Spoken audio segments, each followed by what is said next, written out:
இன்றைய நாள் நம்முடைய பசிலிக்கா பங்கு திரு இறுதி ஆண்டவர் பெருவிழாவினுடைய முதல் நாள் கொடி நாள். இன்றைய நாளிலே இந்த திருப்பலி மிகவும் அர்த்தமுள்ள விதமாகவும் ஆன்மீக வகையிலேயும் சிறப்பாக அமைந்தது என்பதை நீங்கள் ஒவ்வொருவரும் அனுபவித்திருப்பீர்கள். திரு இறுதி ஆண்டவருடைய அன்பையும் அவருடைய ஆறுதலையும் நாம் நிறைவாக பெற்றுக்கொண்ட திருப்தி இந்த திருப்பலியின் வழியாக நம்முடைய ஆயர் வழியாக ஆசீரும் நமக்கு கிடைத்திருக்கிறது என்பதை நினைத்து நாம் முதற்கண் இறைவனுக்கு நன்றி சொல்கின்றோம். அடுத்ததாக சென்ற ஆண்டே நம்முடைய ஆயர் அவர்களை நான் அழைத்திருந்தேன். ஏனென்றால் இங்கே வந்த பிறகு நான் நம்முடைய ஆயர் அவர்களை 2 முறை முயற்சி செய்தேன், ஆனால் முடியவில்லை. சென்ற ஆண்டும் அவர் வேறொரு இடத்திற்கு செல்ல வேண்டிய ஒரு கட்டாயம் இருந்ததனால் அவரால் வர முடியவில்லை.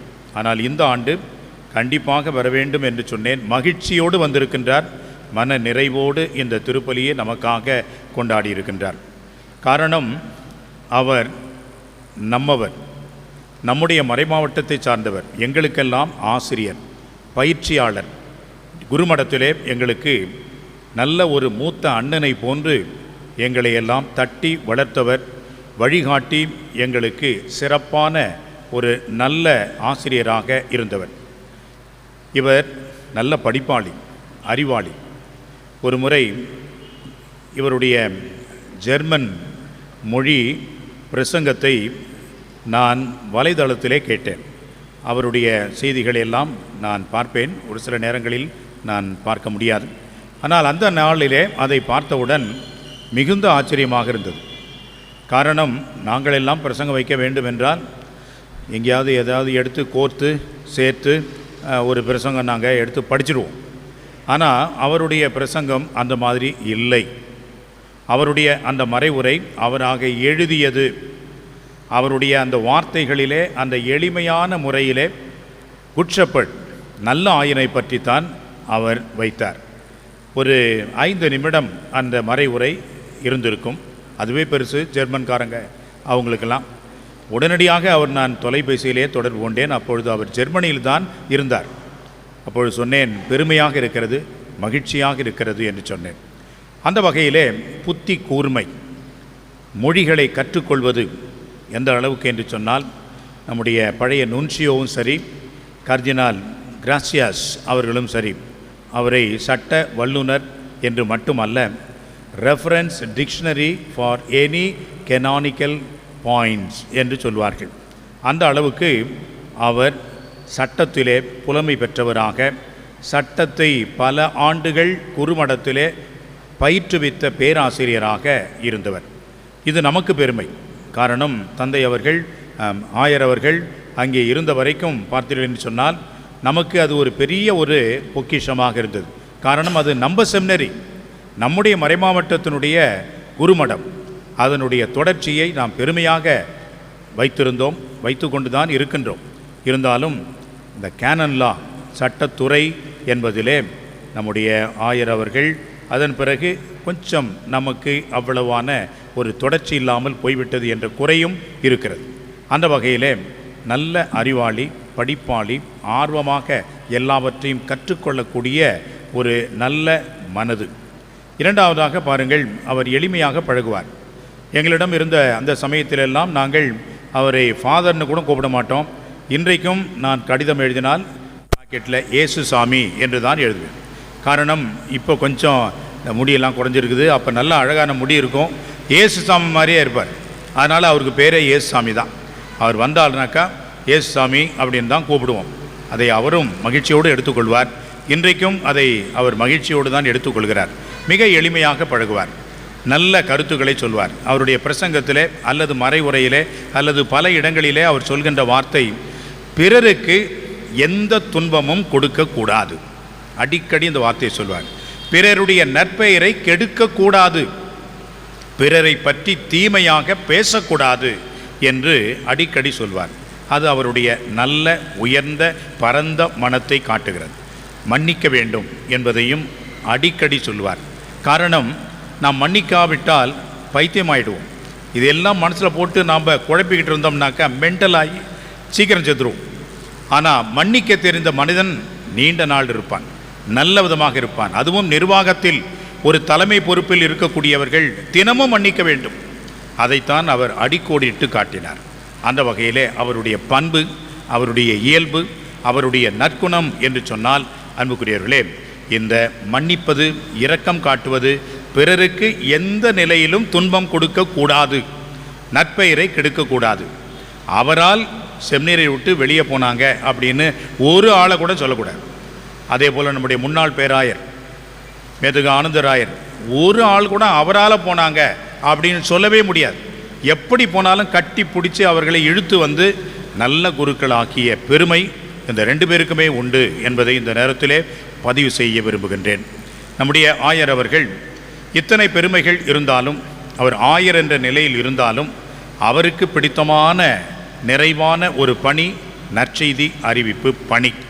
அதை அவருடைய ஆயர் பணியிலேயே சிறப்பாக சொல்லிவிட்டார். அன்புக்குரியவர்களே, ஆங்கிலத்திலேயும் தமிழிலேயும் முழு விவிலியத்தையும் அருமையாக தெளிவாக நமக்கு வாசித்து அதை ஒலிப்பதிவு செய்து எல்லா இடங்களிலும் கொடுத்தார்.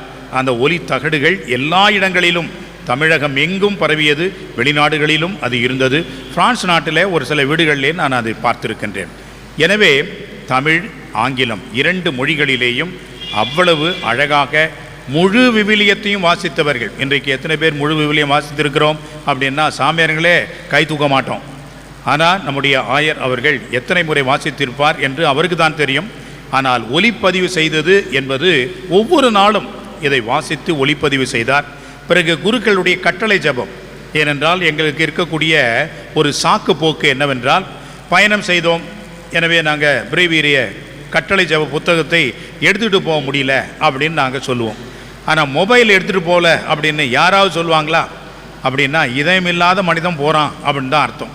ஆனால் மொபைல் கையில் இருக்கும் பொழுது அதில் இருக்குது, அதையெல்லாம் அவர் வாசித்து டிவைன் ஆஃபீஸ் முழுமையாக அதில் பதிவு செய்து எங்களுக்கு கொடுத்தவர். எனவே நோ எக்ஸ்கியூஸ், எந்த சாக்கு போக்கும் சொல்லக்கூடாது, எல்லாமே உன் கையில் இருக்குது அப்படின்ற வகையில் இந்த ஜெபிக்க தூண்டுகின்ற ஒரு நல்ல பணியையும் அவர் செய்திருக்கின்றார்.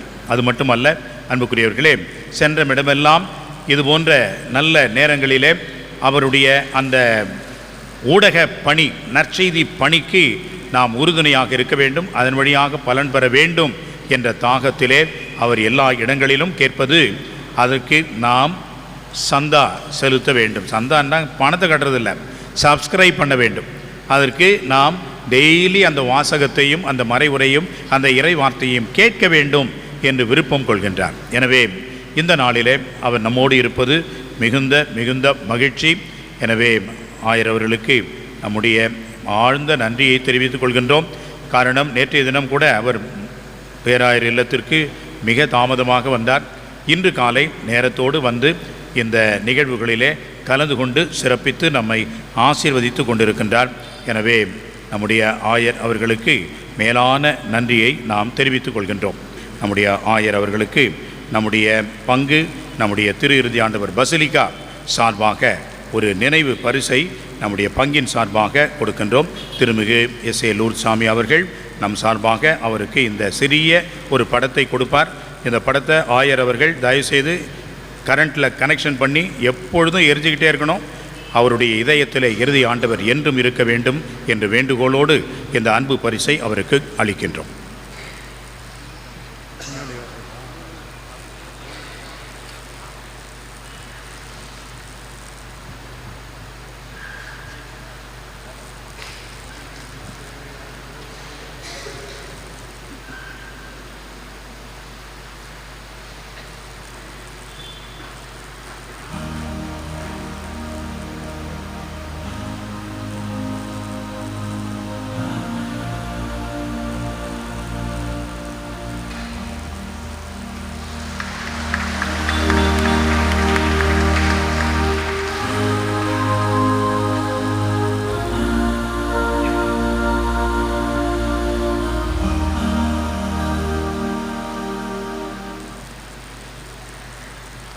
அன்புக்குரியவர்களே, இந்த திருப்பலியில் பங்கெடுத்த உங்கள் எல்லாருக்காகவும் தொடர்ந்து வேண்டுகிறேன்.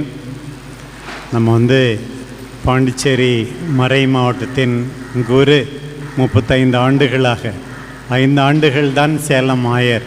அதனால் பாண்டிச்சேரி சாமியார் என்றால் தான் ரொம்ப மகிழ்ச்சி. அன்பு தந்தை தம்பி பிச்சமுத்து 11வது படித்தார். நான் போர்டிங்கில் அவருக்கு வார்டனாக பிரதராக இருக்கும்போது, அப்படின்னா 16 வயசுலேருந்து தெரியும். அப்புறம் ரீஜென்சிக்கும் நான் தான் அவர்களை வழி நடத்தினேன்.